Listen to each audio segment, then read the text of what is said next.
or anything you want to add about this week, phone lines open. And man, love to hear what you think. Let's chat. You got a call. We got a call already. Caller, welcome to the program. Hey, how y'all doing? What's happening? Just want to say, man, miss Keon, bro, for real. Yeah. If anybody who leaves off this planet that I talk to or anything like that, I feel a tremendous sorrow for, especially a brother that was trying to do positive, and he's from our era, so I knew how he grew up. I knew how all of us kind of grew up. So just to see him, you know what I'm saying, still be a presence and a force in the community, man, that's gonna be missed. But I know that people like Keith and everybody on the board, Michelle, everybody out there at NOV gonna keep that alive and keep that going. So we haven't really missed anything. We just missed the presence. That's all I'm about to say. And y'all have a good Friday. All right, man. Thank Appreciate you, brother. Yeah, and that's a great point, man. The one thing is nobody knows, right? When that final appointment that you cannot reschedule. Yeah. Right. I mean, so nobody really knows. And so that's why you live your life, man. I mean, in a point where, because I say this often, I do a lot of funerals, and I say that we're living our eulogies right now, you know, and as I'm sitting here smiling, thinking about that, I used to tell Keon, don't be talking too crazy, man, because I'm writing up your eulogy right now. So you might not want to be talking crazy to me, because, you know, if I survive, I get to talk. And I'm gonna be, but no, it's how you know, and we hear these words like legacy, you hear the words like impact, but I'm gonna say this, and I said it, I don't know, a couple of days ago. If perfection was a prerequisite for service, no one would serve. If perfection was a prerequisite for ministry, nobody would preach. You know, it is trying to perfect yourself. Perfect means to complete, to become the complete, fully human you are. That's flaws and all. Those are the things that makes us truly who we are. And so to be able to live it. But I've said it a couple of times. I said, this dude turning into Elvis, man. I mean, he's going to be bigger and deaf than he was in life, because every time I'm still getting phone calls from people. Yeah. You know, I mean, you know, so I understand that. And the relationships, it was very interesting yesterday. You know, my mom, and just for those folks who know my mom, and she's great, she's recovering, and she's staying with my sister right now. And we're not a hugging family. As a matter of fact, before my mom went down for surgery, you know, it was getting her ready and everything. And so now, you know, leaving because they're getting a prepper for surgery. And the nurse said, because my mom was sitting on the side of the bed, the nurse said, she said, oh, did you want to hug her? I said, we don't hug, we love. You know, now with my mom, we never did. But yesterday, my aunt was over visiting my mom, and she did something I can't ever remember. My aunt said, give me a hug. To me, I was like, wow. But I understood what she was saying, you know. Sometimes that hug isn't for you. It's for them. I appreciate that. That are asking for it. Yeah, I appreciate that. I mean, yeah. But to be able to express that, here's the other thing. One of the takeaways that I got, and I kind of heard this. It started, well, I've heard it first with Michelle. And, you know, I'm always trying to see if I can break Michelle down, see if I can get her. But she was saying that, you know, what she was saying in terms of brothers expressing feelings other than anger. Yeah. Grief and pain and brothers hugging when we were at the balloon release. You know, there were people, man, I see Ray Mendoza, you know, I'm just like, dude, this is gonna mess me up. Deshay, you know, I'm just you know, it was, and not to mention all the other, but it was just like, and so when you hug each other, you're doing all you can not to cry. Right. You know, but I think to be able to express that is healthy. Let me ask a question, Keith, as a minister, one who experiences this kind of stuff all the time, is the way I word it. Mm-hmm. Where's your refuge? Whew, that's a good question, man. And I was thinking about that this morning. I was thinking about that scripture that says, the Lord is my strength and my refuge. I think it's very present help in a time of need. trouble. Yeah. And he will hide you and protect you. I think I get it from that. But I'm gonna be very honest with you. It's a struggle, and it has nothing to do with God. It has everything to do with just trying to. Emotions are fluid, you know. I mean, and you can experience a lot of different emotions because I was listening to Brother Kwaku, and he was talking about, man, I was getting hit with this, and I was getting hit with that, and I'm getting hit with that. Now you're trying to sort it, you're trying to compartmentalize. How do I deal with this? So as you know, Keon's sudden death, but then I'm still dealing with my mom, right? And it's like, oh man, you got, and you know, we still gotta come in and do our job. So I think when I look at the refuge, sometimes you just need to step away. You know, because you very rarely see preachers cry.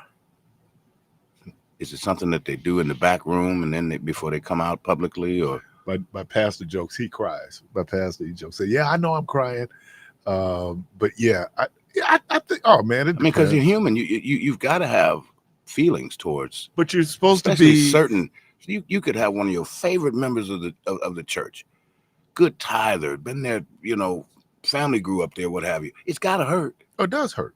It does hurt. But then you have to be strong. And let me put that in proof. You have to be strong for the family. In the eyes of the public, in other words. Right. But privately, oh man, you talk, it's your mama's funeral. How you gonna, you know, but at the same time, there's, especially for men, you know, we're supposed to be stoic and, you know, just take it and yeah, I got to get, and talk to her in a minute. You want to do it? Can I? Yeah, go for it. Caller, welcome to the program. And I have not talked to you in a minute, my friend. I know. And I'm on my truck right now. I know you are. I was about to blow my horn, but I said I'm not going to do it. Devo. Yes. This is Regina. Hi, Regina. I stay down the street from your house. From your mom's house. Okay. So now you recognize the name. Yes, ma'am. Who I am. Answer the calls next time. Excuse me.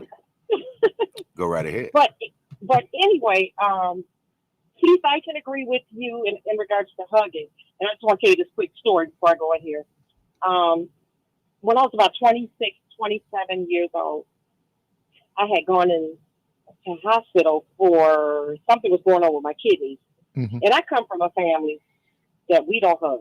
Right. Period. We don't, honestly, we didn't even really say we love you.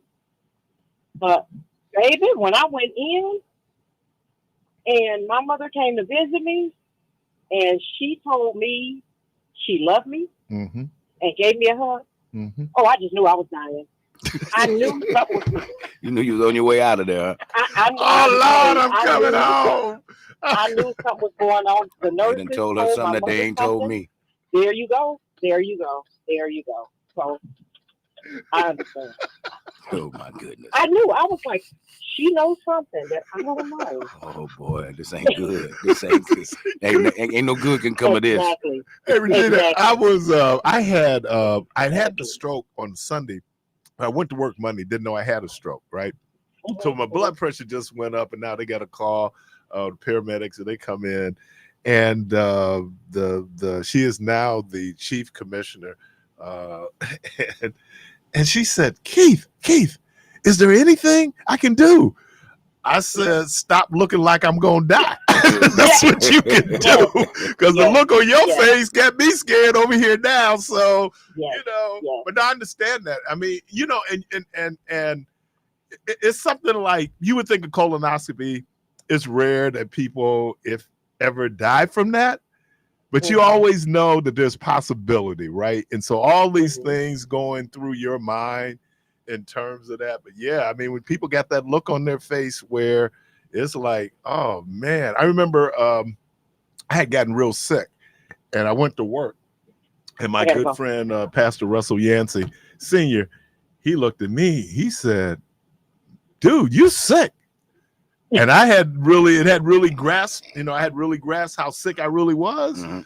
And I was like, yeah. So a lot of times, and it's something when Debo was asking me that question is, what is your reaction? Mhm. what you're feeling and what it is, because again, and I don't know, maybe we shouldn't be saying we're being strong for the family. Mhm. I mean, I don't know if that is the case, but it's tough, man. It's tough. Let me ask you this though: have you seen anybody like cry? I'm talking about dudes cry at their wedding. Yeah, I did. Have you seen some dudes cry I at their seen a wedding? dude cried I, at I their wedding. see that a lot on. He had a beach What towel, you said? man. I'm serious. He had a beach towel. He cried so much. Okay, guys, I gotta go. All right, Okay, thanks. Regina. Yeah, So but truth of the matter is, he knew something because that didn't. It wasn't It's too late. Man. It's too late. He had a whole beach towel, man. I'm serious. I went to a wedding and this dude was crying, and I said, "What are you crying? Cause you happy? You crying? It's just a 'Cause-" shotgun wedding, right? And just realize who you marrying. I Right. mean, it just kind of, because I don't know what your wedding day was like, but man, my wedding day, oh my God, I was on cloud 13. It was, But Keith. but then Monday came. Yeah, but I'm gonna tell you something that's usually I've seen those rehearsals like the night before. I've seen weddings, man, where it got crazy to where you might not have no wedding in the morning. The two sides of the family, then somebody that's from that family then got into it with that one, and it gets crazy to where there may not be a wedding in the morning. And let me ask a question. How come we can't start wedding rehearsals on time? People coming in, it's like, dude, we need to get here. Y'all wanted to choreograph this Yeah, thing. you supposed to walk down with so-and-so, but he ain't here, so He- you walk down right. with this one, and then when he come, you'll have to show him how to. It never works out. Man, or when you just got a multitude of people in your wedding party.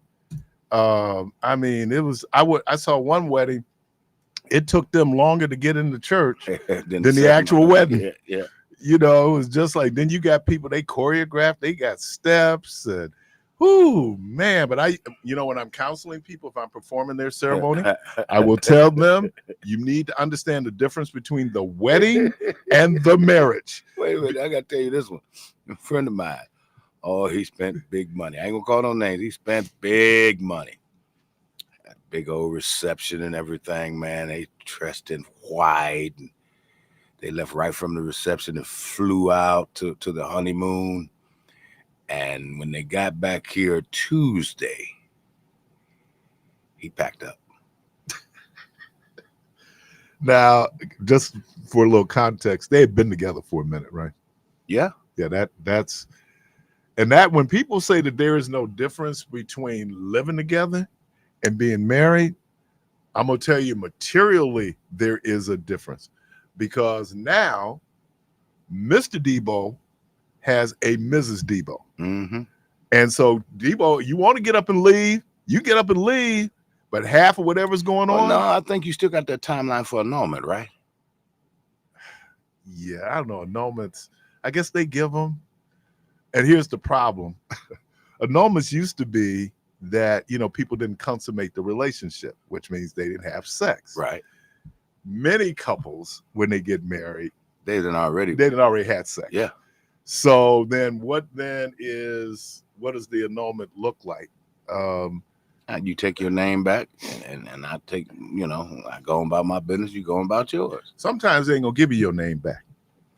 See, your name got some cha-ching, so she ain't giving you your name back. Yeah. She gonna be profiting. There was a reason she got rid of her last name. Right. What Tina Turner said, all I want from this is to keep Tina Turner.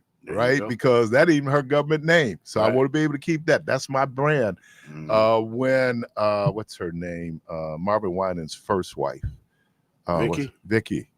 She said, "All I want is be able to continue to be Vicky Winans, because I don't even know what her government name is. Yeah, I heard her, she was Vicky Winans, mm-hmm.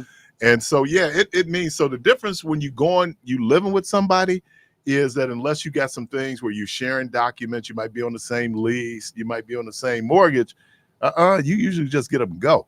You get up, get married, you just can't. You get up and go.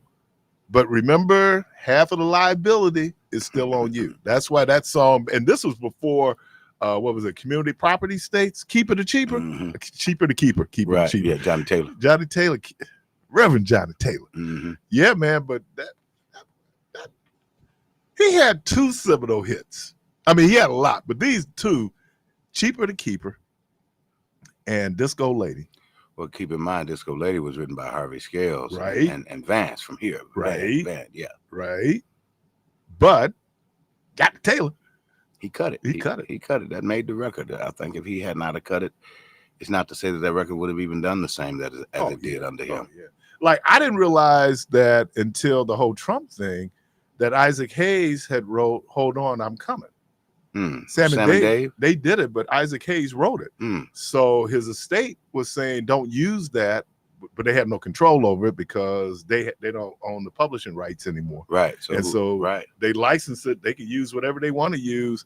And you saw all these statements coming out from Celine Dion and all these folks. I think the Rolling Stones, when he was doing 2016, he was using You Can't Always Get What You Want by the Rolling Stones.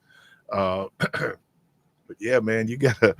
Yeah, so yeah, I've seen people cry at weddings. I saw some though that just freaked me out. Beach towel, man. Oh, I guess this mother or potential mother-in-law was not very happy about the choice her daughter was making, and they had a beige white color scheme.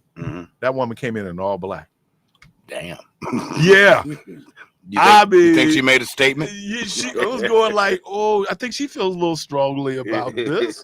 She came in all black, wide brim hat. She had on, and again, it wasn't like it was one of those, because in the fall, I think you do the darker colors, right? Right. This was light bright, and she came in black. I was like, oh man, she ain't real happy about this. This is my son's funeral.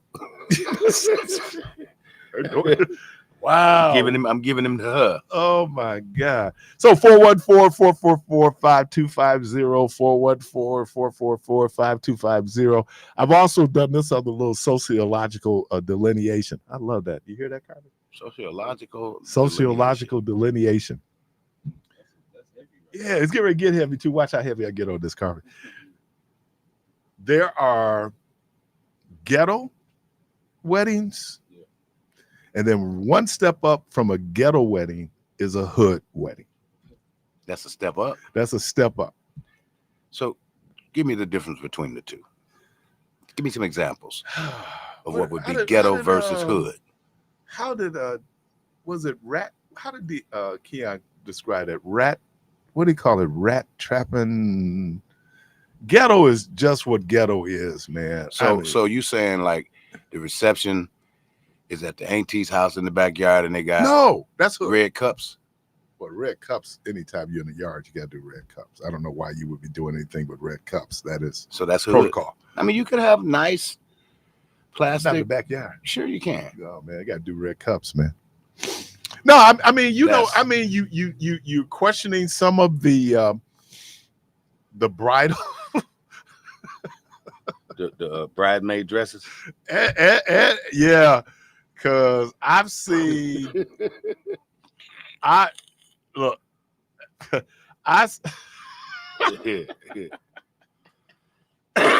see some things, and I'm kind of going like, look, if we was in the club doing this wedding, this would be perfectly appropriate. But here we are in Nowhere Institutional Full Gospel Church of God in Christ. Nowhere Institutional. Full Gospel. Church of God in Christ. Church Missionary Baptist, Church of the Firstborn. I don't know if you want to be coming in with, oh my God, I see some stuff, man. It'd be like, whoa, better. But again, and I mean, it can be like ratchet, really just ghetto. Phil Bailey, Earth, Wind, and Fire, one of their favorite songs is Reasons. He said someone came up to him, and this was back in the 70s. He said, somebody came up to me and said, we played Reasons at our wedding. He said, did you listen to the lyrics? Because if you listen to the lyrics, that is not a song you want to play at your wedding. Oh, that blew up. He actually, I mean, not if you just kind of rethink those lyrics. The reasons I we're here. So is he married? No, And he cheating? you're talking about One Night Stand. But he Remember said, that "Reasons song that was- we're here, our feelings won't disappear." Right. But in the morning, when I rise, no longer feeling hypnotized, now all the reasons. In the morning when I rise. Oh, now the Yeah. reason. Yeah. Start If we was on the corner, we talk about what that was. All right. Hey, callers, again, the phone lines open. Caller, we're gonna grab it because we're on the break, or you want to get the caller now? You can go ahead and take the caller. All right. We can get to break in just a moment. Caller, welcome to the program. Good morning. Good morning, Mr. Parris. Hey, Chris. Chris. Yes, sir. Assalamu alaikum to you. Alaikum You salam. brothers. Thank you, sir. Brother Keon said, rat, trapping, ratchet. Rat, R- trapping, ratchet. Thank you, sir. Rat, trapping, ratchet. That would, RTR. that would his be ghetto, acronym. right? That would be And ghetto. won't he do it? Won't he, won't he? Won't he, won't he, won't he, won't he? Or won't you come? Will there be one? Won't you come? You know, I gotta say this about Brother Keon because I enjoyed his presence and I was disappointed to my soul when he was no longer on the radio, and I became somewhat disinterested because of that. As well with Brother Homer Blow. I have no idea about what, so that's just my disposition concerning those matters. Mm-hmm. But remember, it is rat, trapping, ratchet, and won't you come? All right, man. Yes, sir. Thank I you, sir. appreciate it. Go ahead and take this next one. All right. Caller, welcome to the program. Good morning. Hey, listen, I got a comment for you. So we talk about guys getting married and crying. So I was sitting there thinking, I was like, so why would a guy cry at his wedding? And interestingly enough, probably the guys who cry at their wedding are the guys who haven't consummated it yet, the relationship. The guys are crying like, I can't wait to get this man. I've been waiting.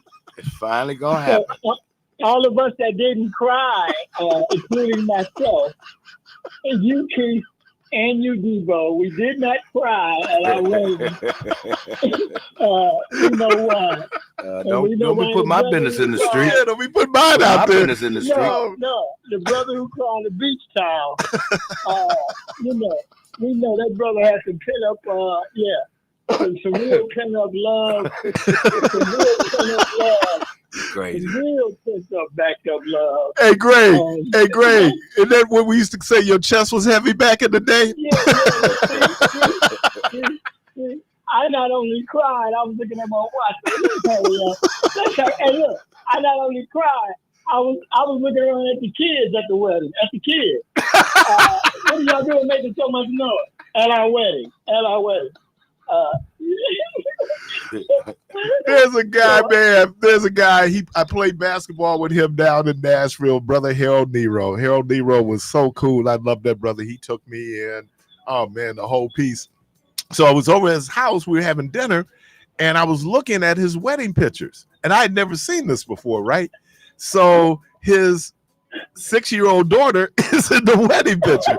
So and again, I'm like 18, right? I'd never seen that. Okay, like, oh, aren't you supposed to have her like 6-year-old daughter? Oh man, there's a whole lot of kids in that wedding. You be going like, who is that? Well, that is. Wow. I told the reverend, hurry up, I gotta get my kids back to school. Hurry up, I gotta get the kids back to school. Get the kids back to All right, Greg, thank you. Took them out for lunch. All right, Greg, thanks, man. All right, man. You listen to Community Voice. The phone lines are open 414-444-5250. We'll be right back.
All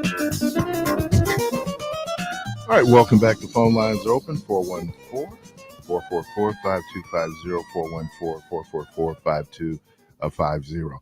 Yesterday, we were having a conversation with Ruben from the Wisconsin Black Chamber of Commerce, and they're doing a 501c3 training, and so he was talking about 501c3s and what they could and could not do.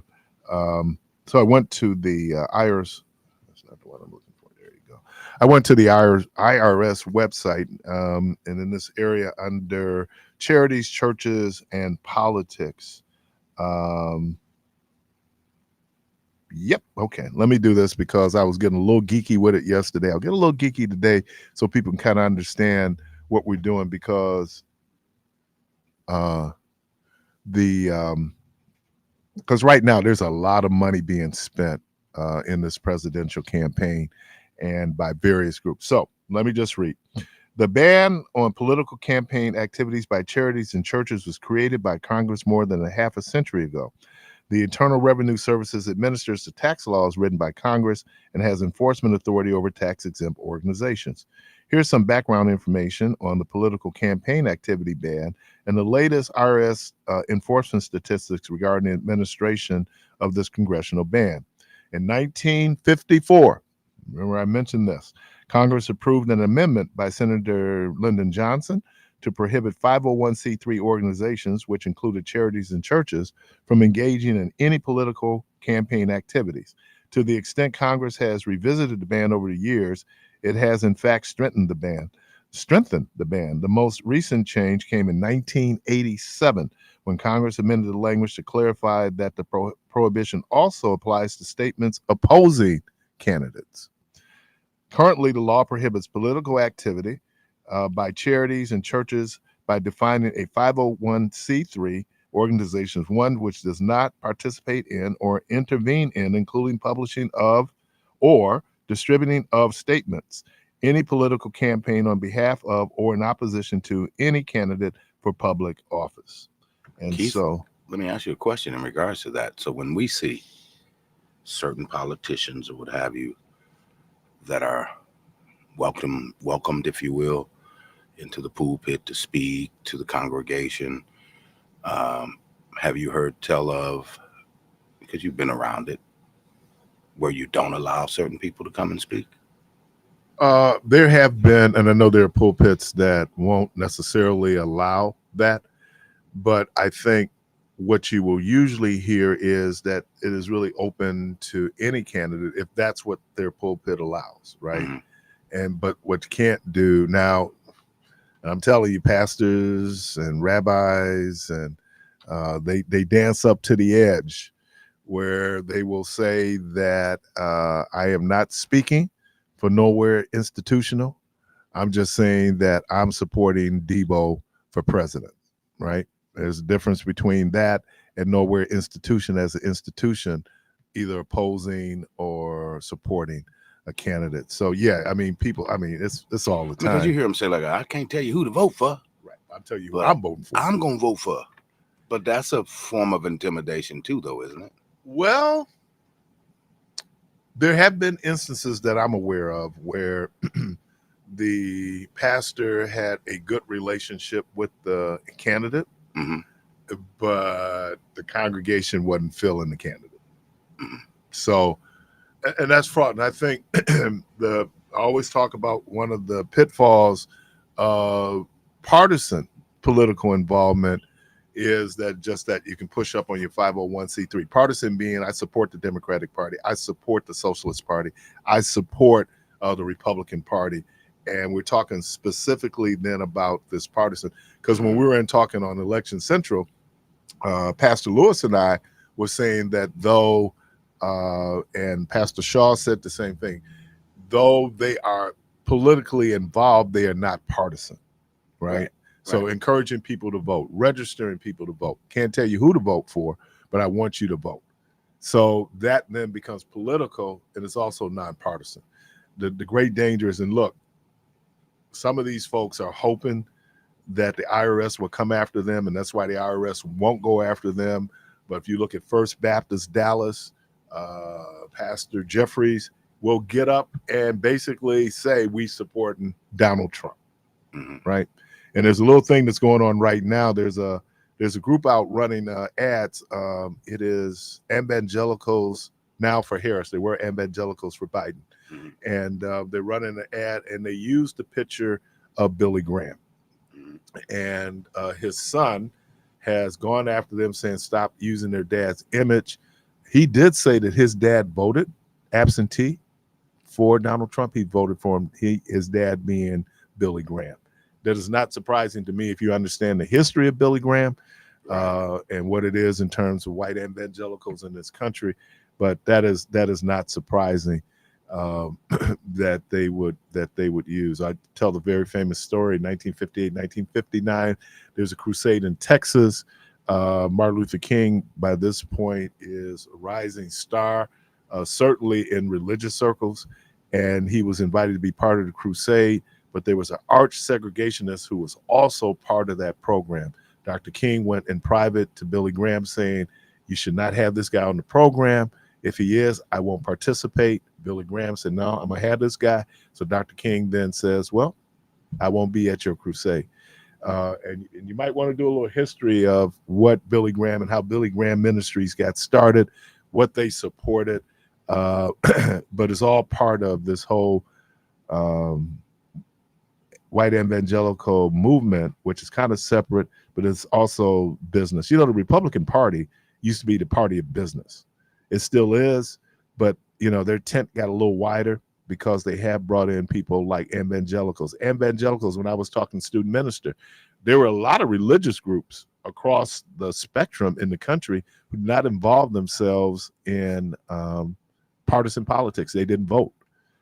There's some people out there still don't vote. I think Jehovah's Witnesses don't vote, because of their feelings. So and then for the Black church, which is also part of our human rights / civil rights struggle in this country, there were still a lot of Black churches who didn't. And the myth might be it was only Baptist churches. No. Dr. King's last speech was given at Mason Temple Church of God in Christ. They opened up their church. So it's a very slippery slope, but the IRS is slow to move in, and it has to just really be egregious, because then you have the state attacking the church, and they're very sensitive to that perception. So that's why people may or may not even have 501c3. There's a lot of churches here that don't have 501c3 status. Technically, when people are trying to do their tax deductions, they wouldn't be eligible. But the IRS just looks kind of like, okay, we understand you're a charitable organization. You're within the means of a charitable organization. So, Carla, welcome to the program. Yes, sir, Mr. Parris. I apologize for calling back. No problem. Yes, sir. But since you mentioned Mr. Billy Graham, I would like to add to that what you stated.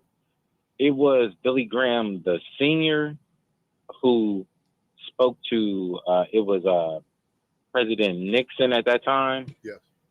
About there being, in the White House, he spoke to President Nixon, and President Nixon agreed with him about there being two types of Jews, and this is why I'm mentioning this, because you spoke about Mr. Billy Graham, because he was once upon a time an advisor to President, or some type of spiritual advisor or whatnot, or somebody who had something to do with God that they could probably talk to about God in regards to Caucasian people. But ultimately what I'm saying is this, is that Mr. Billy Graham warned America about there being two groups of Jews, making a distinction between them. The ones who, what he said, were promoting all manner of debauchery and things like that from Hollywood. And then there were a group of Jews. And he said that those who were promoting the things that they were promoting at his time when he was living would probably contribute to the ruin of American society. And this is ultimately why I called. With regard to Brother Keon, what I wanted to say is this. When you have a friend who has put himself on the line and he always talked about looking out for others and how he overextended himself. And I say to anyone, if someone has done that for you and you have not done the same, then in my opinion, you have failed that person with regard to your duty concerning attention to that person, because Keon paid attention to people and he involved himself. So for me, in the manner that he was found and that nobody had followed up with him after, before, during, and all of that, it really upsets me. And I think that there's a lot of blame. And I was not that close. I was not that close to the brother as his jugular vein, because the way that he spread himself thin, people should have spread themselves just as thin. Thank you. 414-444-5250, 414-444-5250. So getting back to this issue, something that jumped out, Michelle and I, we were, I think it's either Monday or it could have been Tuesday during Election Central. We were trying to get a sense of what the voter turnout would be. This election, this past Tuesday, had the highest voter turnout in almost 40 years for this type of election. Now, now the political scientists will go in and they will, they'll do the postmortem and they will go in and see what in effect drove folks to the polls. But normally an election like this is 17%, 15%, and that would be considered good. But this turnout, and it looks like based on the results, the referendums would probably be your best indicator because there were no statewide races other than primaries. And they talked about Dane County, which had did they say 45% turnout? That was double the expectations. It really was. And I don't know, because when I was speaking with Congresswoman Moore yesterday, we were talking about that there were 3 identifiable areas that people had. You had the double haters, right? Those people who weren't down with either Biden or they weren't down with Trump. And then you had the so-called marginal voters. They could go either way. Very, very small slice of the electorate, but they could decide the outcome of the election just because it's so close. And then you had the couch, and the couch was gaining members. And then you had the change, and President Biden decided to step away. Kamala Harris is elevated to the top of the ticket, and bam, money came out of nowhere. People started organizing. They're still saying the enthusiasm. And you know what? The convention doesn't start till next week. Normally you get a bounce. Trump didn't get much of a bounce from the convention. Trump didn't get much of a bounce from the assassination attempt because his numbers have stayed consistent, 45, 46%, 45, 46%. And so you begin to look at the polling, and I was going in real clear politics this morning, looking at the, I'm going to use a big word here, aggregate polls. What they do is you take all the different various polling sources, and then you come up with an average, and based on, the percentages. And when you start looking back in May and watching the trends in May, where it was predominantly red being for Trump, and very little blue. And now you see the shift where the polling is showing a shifting towards blue. And again, we haven't even heard her nomination speech and what she's been able or will be able to do based on that bounce. But the trending is going the other way. I'm not hearing, and maybe if you're out there, brothers, I'm not hearing as much brothers saying that either they down with Trump or that they're going to sit it out. I do know that we saw it with Stacey Abrams, and when she ran the second time for governor in Georgia, and they were putting talking points. You know, folks, there are these people called plants in the community. You know, and depending on where you are, you can have plants in the media, but they're plants. And those plants are people out there who are sowing disinformation, saying, hey, dude, I don't know why you want to be down with her. You know, I mean, there's a lot of that going on. But it seemed to be blunt. I mean, the fact that you get, I think that number was 33,000 black men when they first started, you know, black men for Trump. You had the 44,000 black women. You had a significant number of white females, not for Trump, for Biden. I mean, for Harris. Right. And then, I'm sorry. You had confused me there. Yeah, I got confused. And then you had white dudes for Harris. So you began to see this momentum shift, and so I'm just curious to, you know, where it is, and I'm still trying to understand it, but you know, I'm limited, and so hopefully somebody will be able to do a better job as we go through this to kind of see why this is trending a different way.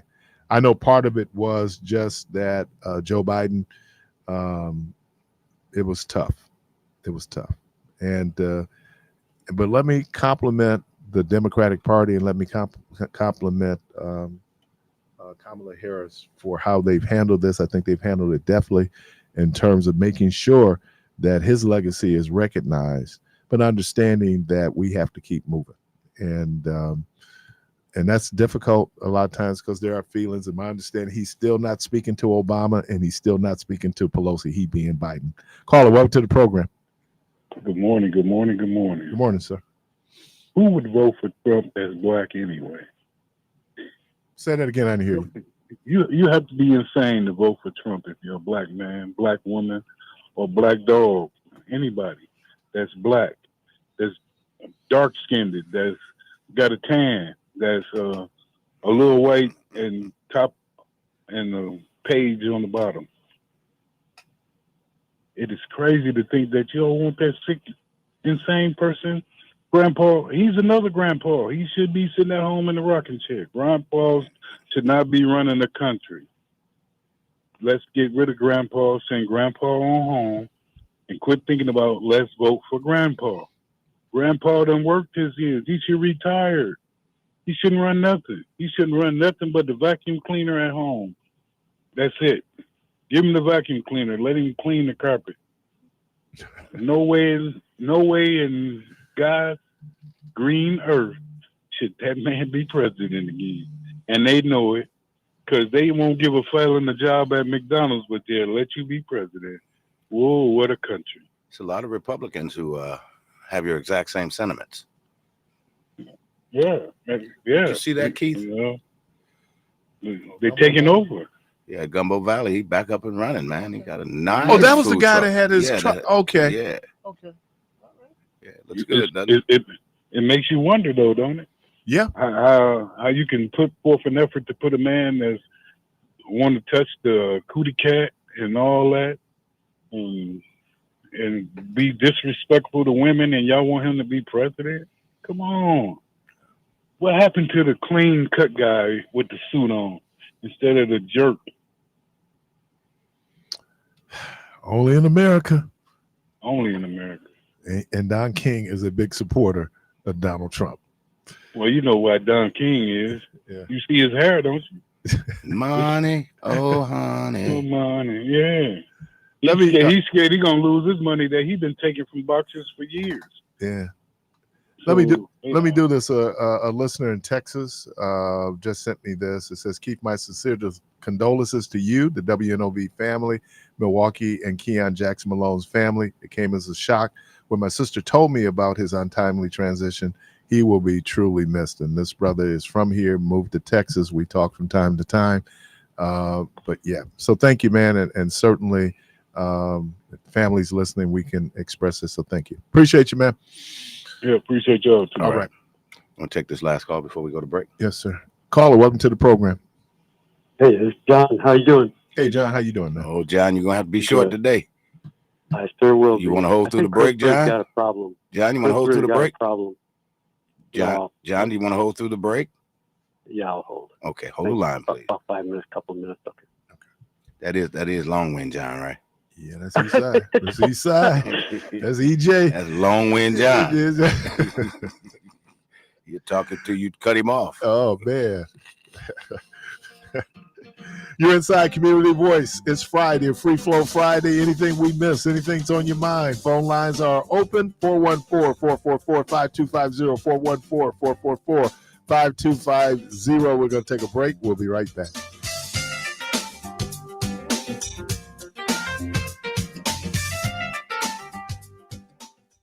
Hey, Milwaukee, have you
All right, welcome back. And John, we thank you for holding on. What's on your mind? And remember, it's Friday. We don't get too deep and heavy on Friday. All right, go ahead.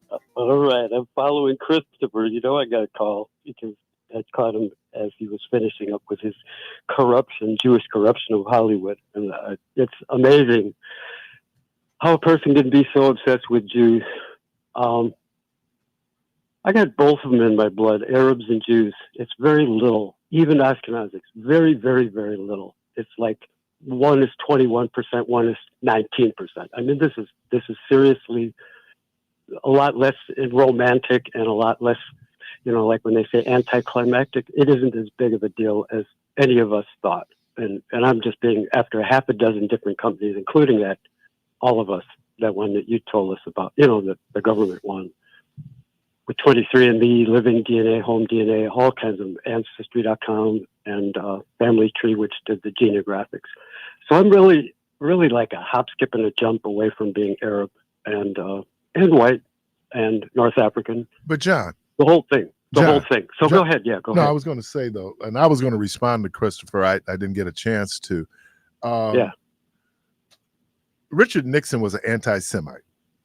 Yeah, I've heard that before. No doubt that it's he had. true. He had Henry Kissinger, but I'm no fan of Nixon. Don't. I'm an old hippie. The point I'm making is, I don't have any friend for no. But what I'm saying, ruined the gold John, standard. He did a lot of bad stuff. Okay, go ahead. Yeah. He also gave us EPA and some other things. All right. Yeah. no. Yeah, he did. He gave us EPA. I'm not that kind of guy. Don't worry. But what I'm saying is that I take it with a grain of salt. He was a racist. He was anti-Semitic.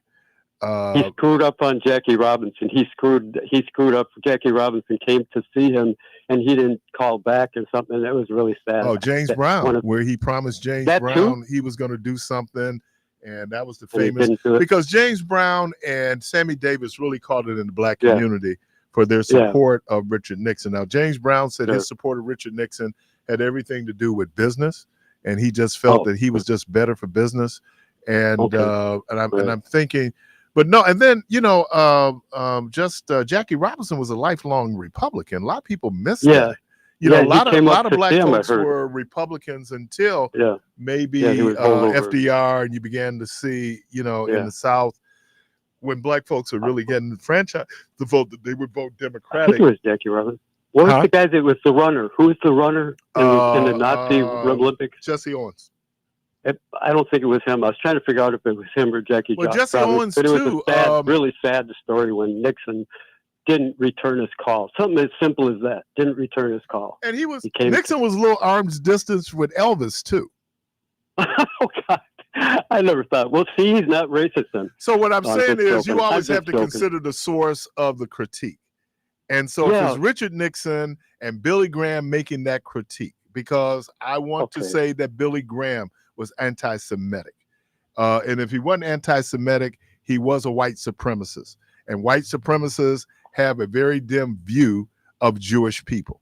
So I understand that. And so I stay away from the stereotypes. Like, there are a whole lot of Jewish folks who are in Hollywood. I got that. But to make that statement would be making it, there's a whole lot of black people playing in the NBA. What's your point? Yeah.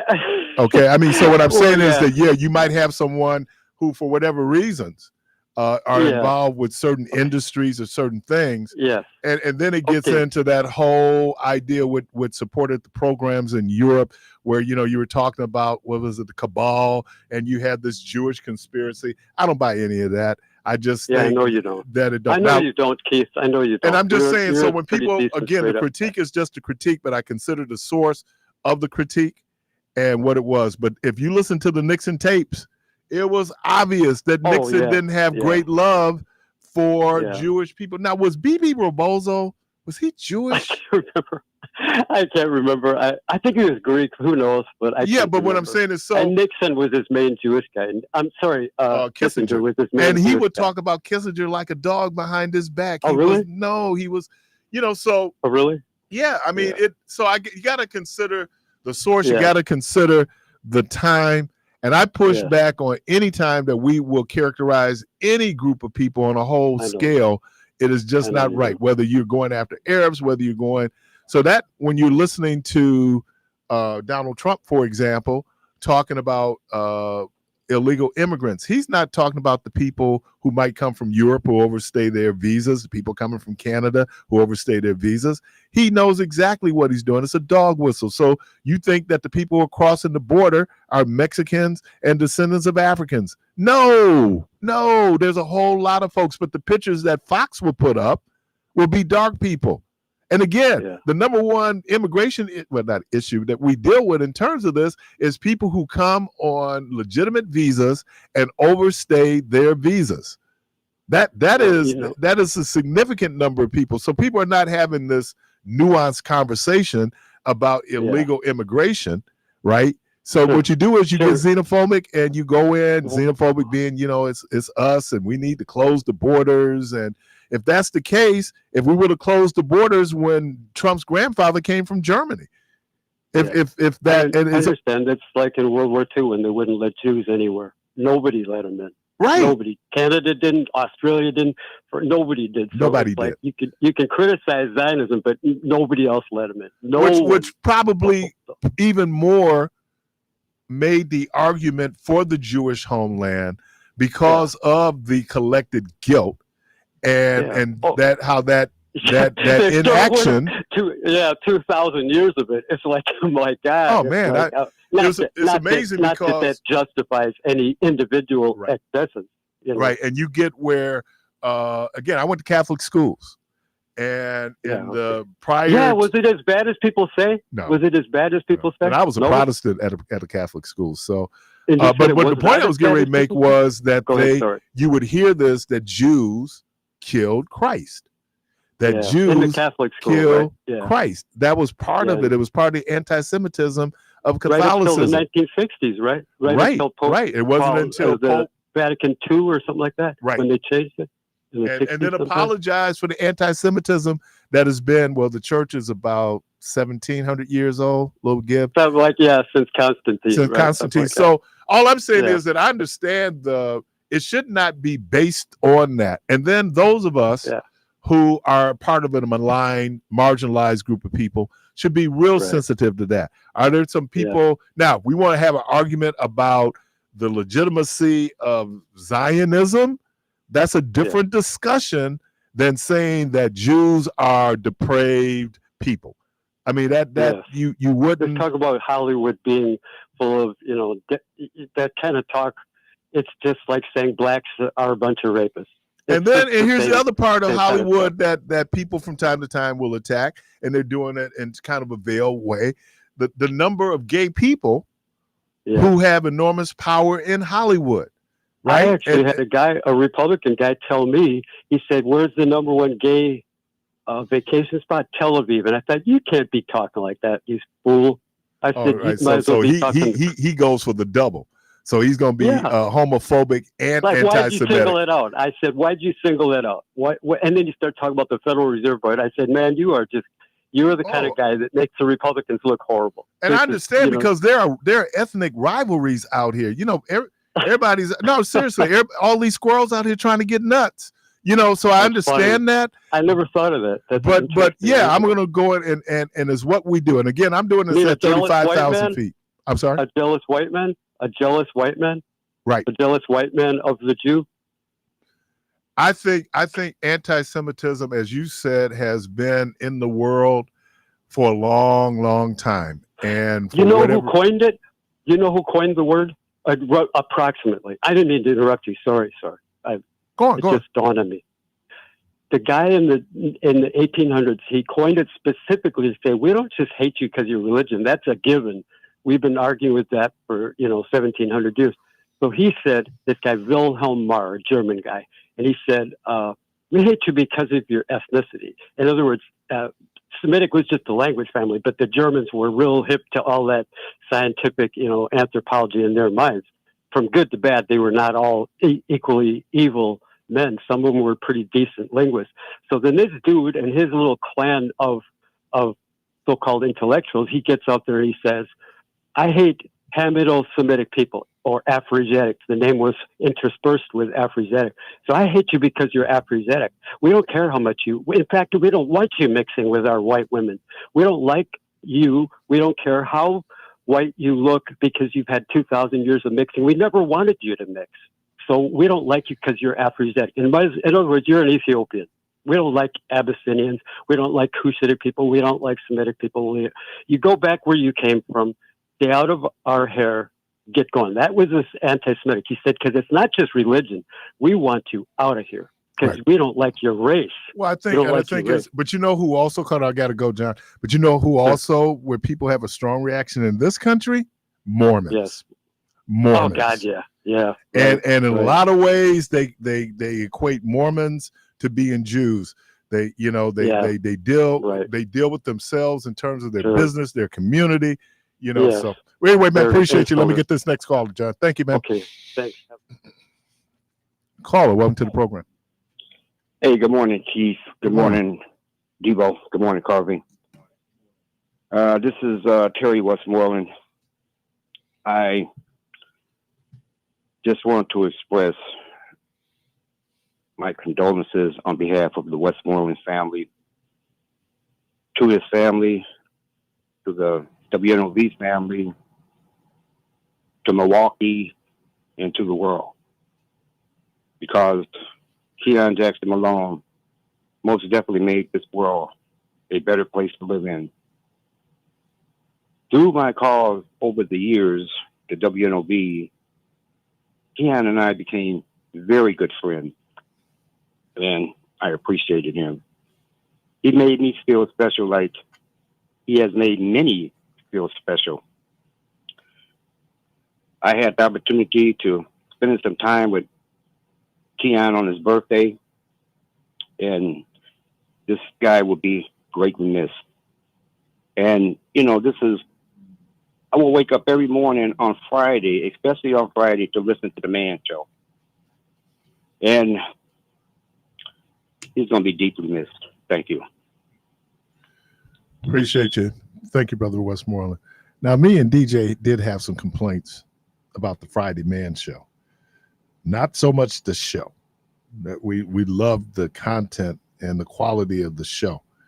It was that we had to take the shuttle from the shuttle parking lot to get to the station because all the people Keon had up in this studio.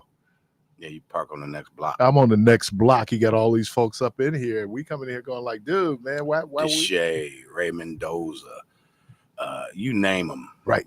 Yeah, and originally that show started was all men. Mm-hmm. When Eric ran, it was all men, and Keon took it to the next level. He brought in folks from all walks of life, the community, politicians, females. I mean, he didn't care. Yep. If you had some information and he felt like the community needed to know about it, come on, you can get on the Man Show. And now you got me thinking, he was trying to steal DJ. Nothing surprising. He's trying to steal DJ. I used to love when he would say, "Hey man, I'm gonna be off this Friday. Don't you want to come in and host it?" Nope, ain't gonna be able to do it. And he worked hard. I mean, he had a spreadsheet. You just think, but he was very organized. He was nothing like you, in other words. No, not like me. But he was very organized, man. I mean, to the point where you could sit down and he was constantly putting people in spots and the whole thing. Yeah, and there's no question about just how bright the brother was. But no, he took that. But boy, I'd be going up in here, man, and windows all steamed up. Yeah. And him and Homer had conflict, during COVID.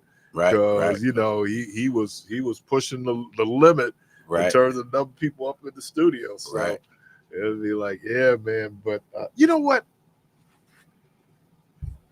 I didn't think we had mosquitoes this year. Wrong. I'm sitting over here scratching, man. I done been bit. Where'd they get you at? I mean, where were on you? The arm? Where'd you encounter them at? Probably, I don't know. I was on the porch, and I think it was on the Garrett. Huh? You were sitting on your Garrett. Okay. You know what the Garrett is. I really do. Just so people get a little background on this story. I don't know. Me and Michelle and Keon was talking about something, And they said, that's all right. You sitting out there on your front porch, drinking coffee and eating scones. I said, I don't even like scones. And so based on that discussion, Rhonda baked scones, and I brought scones in to the studio. But I don't eat them. I don't really Well, eat that's like okay, 'cause pastry. You don't even eat the delicious would be an understatement as far as that cheesecake she made. And when you put that them blueberries on top, man, please. And how do you not eat that? Because I never liked cheesecake. This is homemade cheesecake. It is homemade. Some of the best. She could go into business. I mean, it is great cheesecake, but I'm just not a sweet eater. My sister makes incredible pound cakes. I mean, incredible pound cakes. I might eat one slice. You mean the sister that makes the great hams? Let's keep that moving. But no, I mean, you know, it's a weird thing, man. I mean, she'll do all these different great kind of gourmet desserts, and people just love them, man. I mean, it's just, and I don't eat it. Something else she does. What is it? I know she's listening. Oh man, it's that egg potato. Potatoes. Never had it. Oh man, no, dude, that is where it's potatoes, eggs, meat, cheese. Oh my god. So I really hit the jackpot. I tell people, man, I was really, really, really fortunate. You know, when this woman came into my life. Oh yeah, right. Tito, could you I loved it, that woman. No, man, I just great cook. And I tell all these young sisters, you don't think it's important to cook. And it's Friday, so I can say this. WAP has a shelf life, young ladies. And so at some point, what has a shelf life? WAP. At some point, you gotta cook. Now, if you don't care about keeping your man, don't cook. No, and Keith, I will say this: on occasion, and I've heard you speak to it.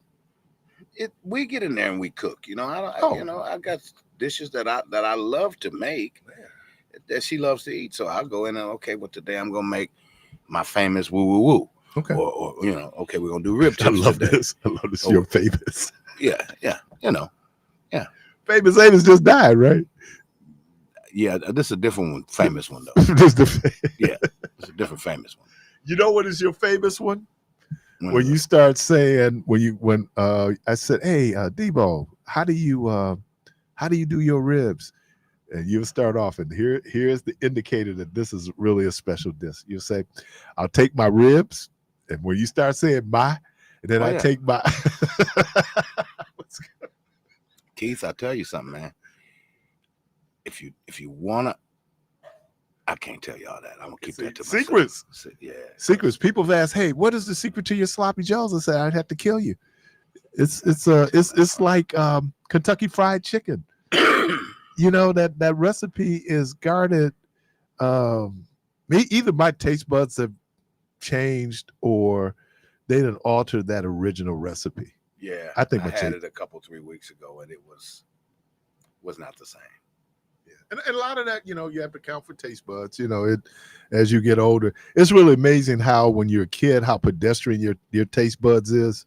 I mean, and then as you get older, as I mean, I guess I liked hot stuff when I was a kid, but some of these kids are starting off at 3 and 4 with the flaming red hots. I mean, like, dude, that's kind of young, but man, they'll eat them. And I had a friend who she swears she loved hot stuff. It couldn't get too hot for her. I got her a bottle of Dave's Insanity sauce. Uh-oh. Okay. And this stuff tells you right on the bottle you can use it to clean your driveway. Yeah, and then they also do in the Devil's Pit. That's that's just cayenne pepper and red sauce. That's like Nashville hot. It's just cayenne pepper, and if you could do it. I never forget we were down at what's the place? BW3s. Everybody used to love PW3s. And we went there for lunch one time again. My great coworker, Pastor Russell Yancey, we went, and man, Russell took the top one. He was sweating. And people said that's why in India, Mexico, and the South, you would see where people would eat hot food and it elicits sweat, I guess. I didn't understand the kind, but man, he was sweating. I was like, no, I think the hottest one is Inferno. Yeah, they can have it. Yeah, they can have it. Caller, welcome to the program. Yes, sir, Mr. Parris. Triple dipper. Right. Again, this is about Keon Jackson Malone. All of that other stuff is like, you know, when you turn on the TV and you saw white noise, that's what I thought. But about brother Keon Jackson Malone, he should be recognized as one of the, if not the first persons that I can recall. If I am correct or incorrect, please correct me. If it was not Brother Keon, it was either Eric Vaughn. They were, between the two of those brothers, they were the first two that I am aware of that brought in members of the Nation of Islam. And Keon Jackson Malone, as far as what I could listen and hear, he was not afraid to take our people to a broader state of consciousness. He was not afraid to bring in the very people that he knew was vital, because Keon Jackson Malone was a hands-on type of person. I'll say this without incriminating myself. If it were not for Keon Jackson Malone on a particular day, when I came there to meet a person who has said some very disparaging things about myself, and I never met that person, it was Keon Jackson Malone that provided the security for that individual. He tells the story all the time. Yeah, we know the story well. He told the story all the time.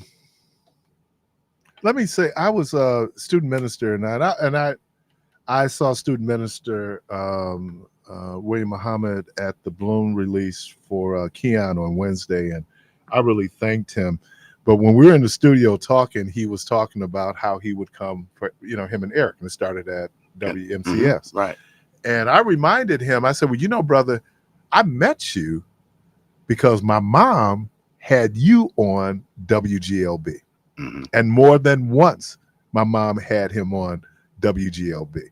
So appreciate it. And I don't know if the Nation of Islam was running programming at WGLB, but no, because my mother felt the same way as Keon did about the importance of getting information out to the community, and as much to diversify that information that you got out.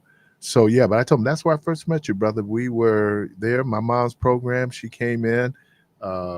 We had not a heated discussion. It wasn't heated at all, but it was engaging, and that's okay.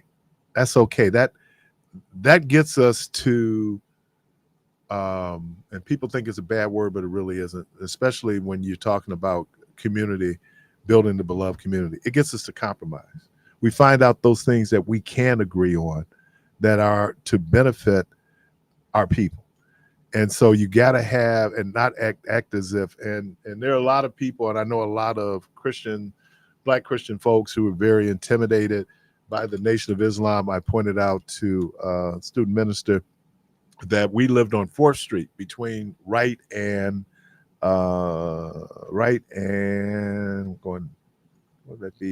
Monarchy. And we live right next door to what is now, is that West Point? Where did you say 24th and? No, 4th and Wright. 4th and Monarchy. West Care, isn't it? West Care, right. So we're right there because that used to be the old AT&T building. Yeah. And so, but around the corner from us on 3rd Street then was Shabazz store. Unity Club? I got a Unity Club store. Unity Unity Club. Club. That was up the way. That was near Ferns. But right there on, because they had the apartment building, they being the Nation of Islam, on the corner where you see Sister Claire Muhammad's school. They were there. They also had a store called Shabazz.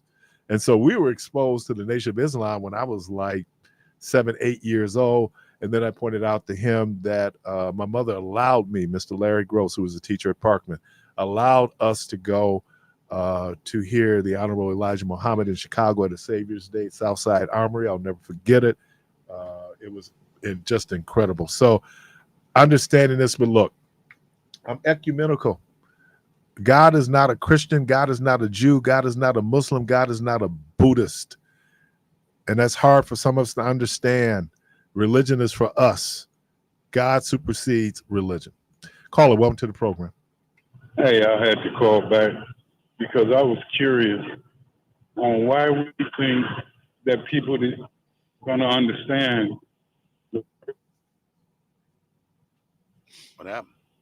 Caller, are you there? What? Go ahead. Go ahead. Oh, you hung up. Let's take a break. Okay. You're listening to Community Voice. We're going to take a break. We'll be right back.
his hand, but I will not fall for that.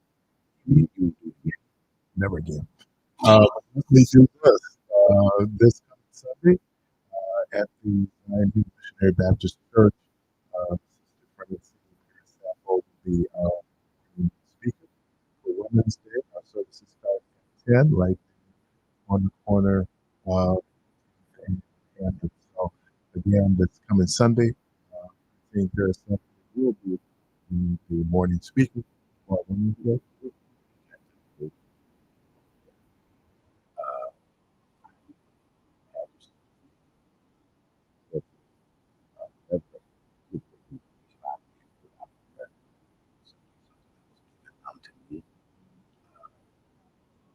But I heard also.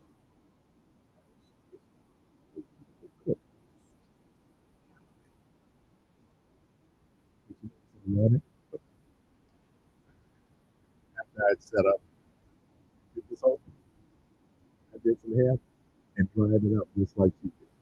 Oh, you know I. Oh, you know I heard it. But let me ask this: do we read? Typically, the ham is fully cooked. I know that, man. No, obviously I can't read. The ham it tells you right on there, fully cooked. Wait a minute. It was honey baked. I messed it up. So, Was in. all you really should do, they tell you sometimes you can warm it. You should just let it sit out at room temperature.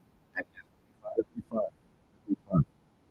So, that's what I did, for being such a and, is that karma? It'll come back on you, man. Did she come by? For that particular ham. It was a family meal. Really, that's a family meal. Seen the movie Who Made the Potato Salad? No. Never seen Who Made the Potato Salad. What's his name? Oh. Yeah. Yeah, that's him. The little white. Go. Funny.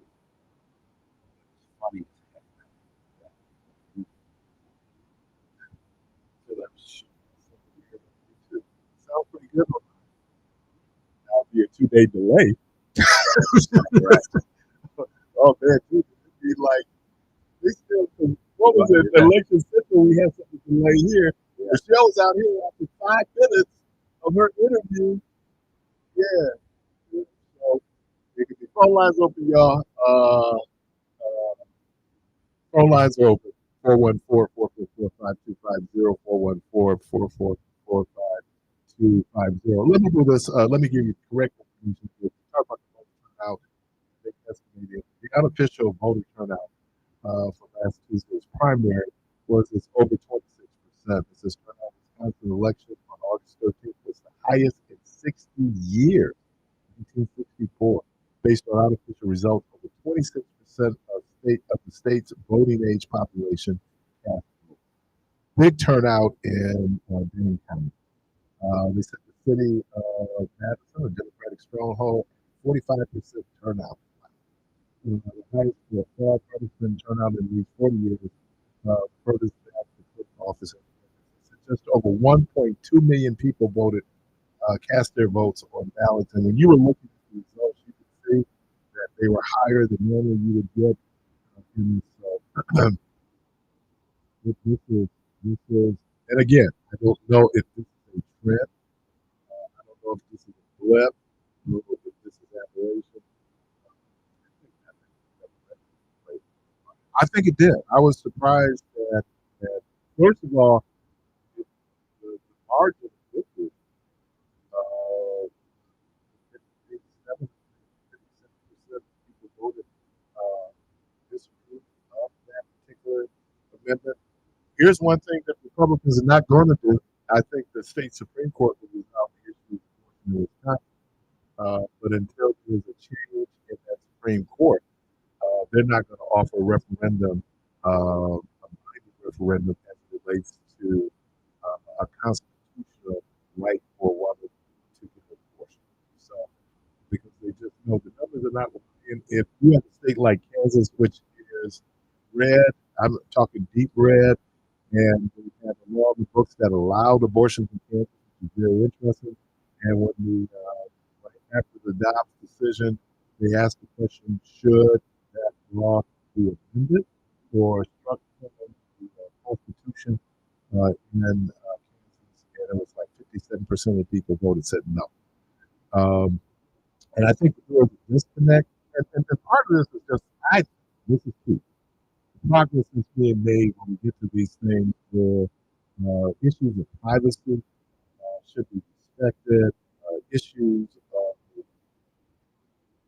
of people being who they are and their ability to be able to live their truth. Donald Trump yesterday, and what was supposed to be a press conference, wasn't even supposed to be a press conference.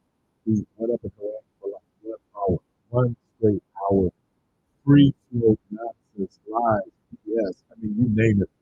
He checked every box when it comes to a Donald Trump speech. And it got to the point that he pointed out, you know what? They're putting tampons in boys' bathrooms. Oh, boy. Oh, man. America has gone down the truth. Really? Because they understand that for certain parts of the population, when you begin to attack trans people, that resonates with people because people's lack of understanding of the psychology behind what makes a person a trans. And so what they will do is fall back and push a preference and Lack of understanding. oh man, me and Keon had some arguments going back and forth. Well, if you was born a man, you should be a boy. Well, that ain't all that makes you a boy. That ain't all that makes you a girl. I mean, that there are all these things that are on the inside of us. And again, if it's not harming you, then why do you care? And if you care so much about life, we've had 10 black trans individuals killed because they were trans. So we love black people, right? We love all people, and we kind of looking the other way when this happens. So I'm saying, look, it is a journey. It is a journey. Just like we were talking about the strains of anti-Semitism, the strains of racism, for a lot of people. I mean, it is part of us. It's what we heard. It was part of our program. It's part of our catechism. And so now all of a sudden, maybe now because it's more based on knowledge, based on science, we have a different level of understanding. And maybe some folks are moving that way, but there's still a whole lot of folks who just don't. But like I said, I don't want nobody up in my bedroom. And I certainly don't want to be up in your bedroom. And I think when we kind of look at it that way, because I came over and told you, we were kind of kidding about at the beginning about, you have kids, at your wedding. Well, there's people saying that shouldn't happen. You should have waited. No one should be telling. Now, if it begins to have impact on me or has impact on society, we have every right for them to say, hey, sister, deceased.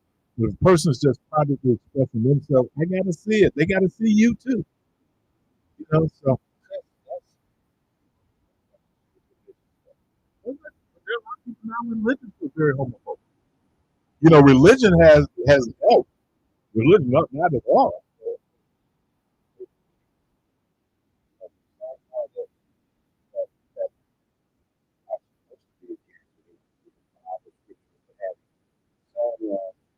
Got him up there because he's a good director of the choir. He plays a mean organ. Whatever. He's a great pastor. Oh, well, yeah. I mean, that is, you know what? I used to say this. I don't have a problem with my gay. I mean, that person that I'm close to, I don't have a problem with them. It's them other gays I got a problem with. And that's kind of our attitude. It is, but you're right. If it's not you, brother George, Nah. That's my pink.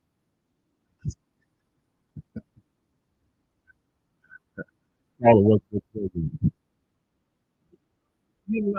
I find it funny when they bring stuff like that for those religious people. As many abortion put against America, They ain't looked at the fact when it came to that Bible, all that hoeing and the season and multiple wives.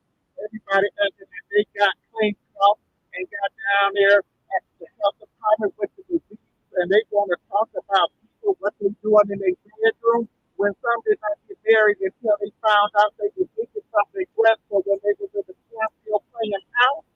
Well, got a lot of nerves. Then when some other kids got pregnant, you want to send the daughter away when everybody in the neighborhood was tapping that ass, and then the neighbor was probably the granddaddies and daddies. Happy as some of y'all. And the biggest hookers and whores is in the church because the congregation is nothing but the whores and the hoes. So they say nobody is talking about no abortion about what anybody's doing in the business. So that the truth be told, when she goes to the finish, you can tell what's the hook. I can go out. Have a good week. All right, thank you. Caller, welcome to the program. Wait, get to the button. I'm still trying to recover from that last call. I'm getting Get off the floor, man. Get off the floor. okay. Caller, welcome to the program. Go ahead. Yes, sir, Mr. Parris. Oh, Mr. Full Time today, man. You on the road. Yeah. Go ahead, brother. Yes, sir. 4 times what? 90 is 360. I make a circle. There's 4 right angles to a square, right? And each one of those angles are 90 degrees. So 1 time that. Yes, Make a complete circle. And that's not what I'm trying to do. But I'm coming back around. As the Holy Quran said that Satan would do.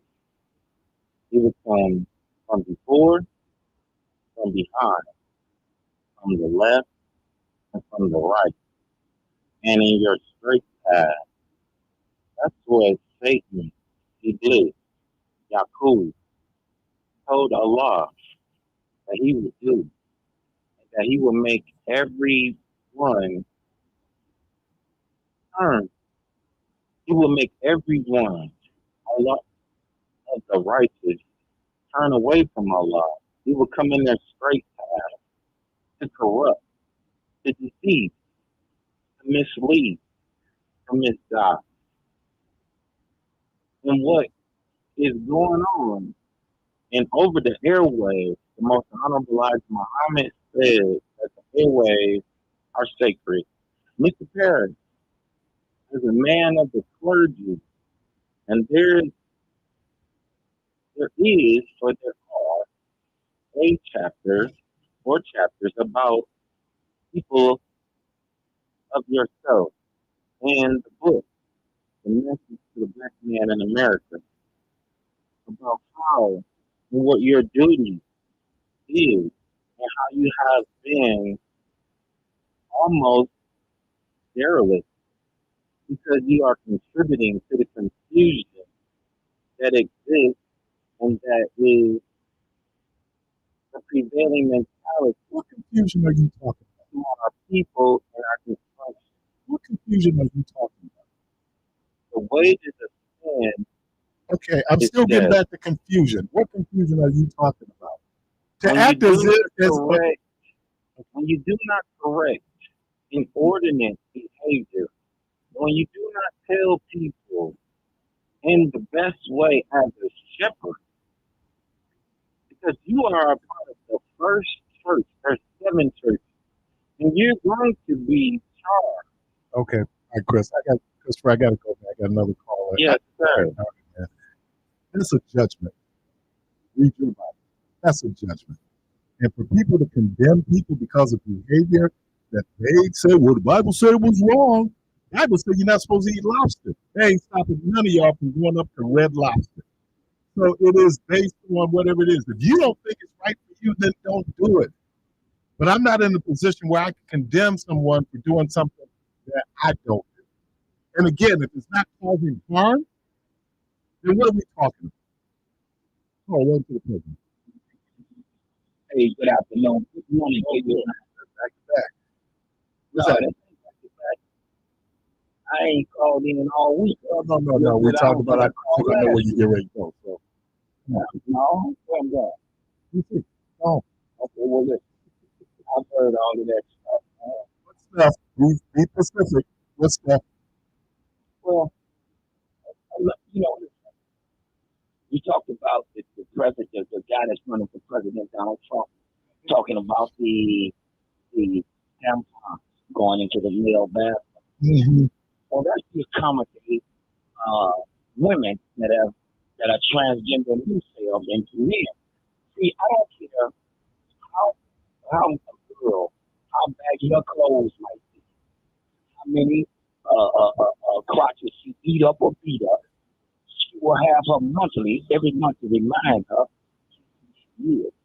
So putting those tampons in the male bathroom is a subliminal message to youngsters. The people that are, what you gonna say? No. How do you combat that? You come back what? You know what? Okay, let me fall back. Let me fall back on the 2 times I have to take logic. Okay, so are you saying that if a young woman goes in the bathroom or the male bathroom, what they are, and males see the tampons in the bathroom, then they're gonna want to be gay? No. Okay, so then what's the problem then with? Hold on. If you're putting those inside in children's restaurants where children's minds are developing, and you already telling little Johnny that he can be Johnny May, and Johnny May that she can be little Johnny.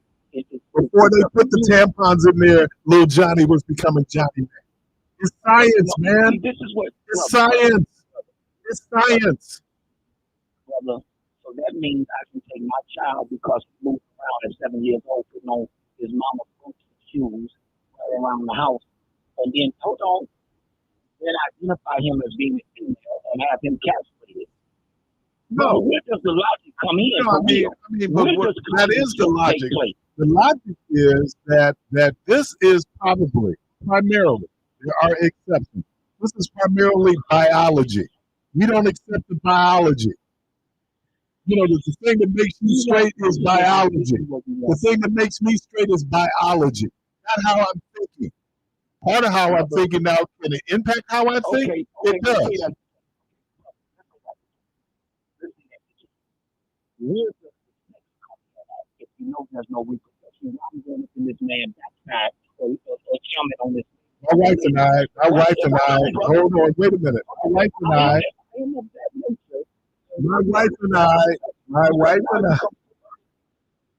I don't have kids. And I'm going to be honest with you. We weren't having sex to have kids. No, I'm not. What I'm saying to you is that when people make that logical loop that, oh, okay, if you can't procreate, then don't have sex. Oh, man, okay. Really? Because that ain't what's happening. And that's materially what's not happening. So this idea that we have a problem with how other people are having sex. And you know what? Here's the issue with homosexuality for a lot of people. It ain't the fact that 2 men can love each other. Theoretically, we can understand that. What we've got a problem with is how they having sex. That's where the problem is. Well, then you need to talk to heterosexuals. You need to talk to heterosexual couples because they're getting all kinds of freaky things going on in heterosexual relationships. Hey, brother, just like having sex with an animal. That's having sex with a mule or dog. No, it isn't. You having a relationship with another human being. No, that's different. That's different, man. No. What I'm saying is, if I came up to you and said, "This is how you should get down," you gonna push back on me, saying, "You don't tell me how to get down." But brother, we have guidelines in life. Yeah, okay. Well, those guidelines, especially when it comes to sex, are blurred lines. Okay. Because I'm not gonna win with the brother that's already progressively charged to accept that. Okay.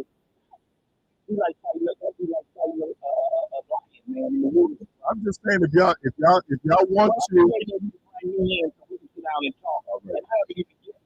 giving condolences to the young brother that passed away, but I haven't even given a story about him and the relationship we had. Why don't you call me and we sit down and we can chat for a few minutes? I ain't gonna hold you, man. I'm just gonna come for a few minutes. I ain't gonna hold you, man. I appreciate it. You know, and I love you too, man. All right, man. I'm gone, right? Hey, man, let me thank everybody for being part of the program today. Debo, thank you. Carly, thank you. Callers, we thank you. Good Lord willing, Creek don't rise. Hey, we'll see y'all tomorrow at the WNOV Resource Fair, 10 o'clock, Penrose Park. Creek don't rise. See everybody on Android Monday. If you stay.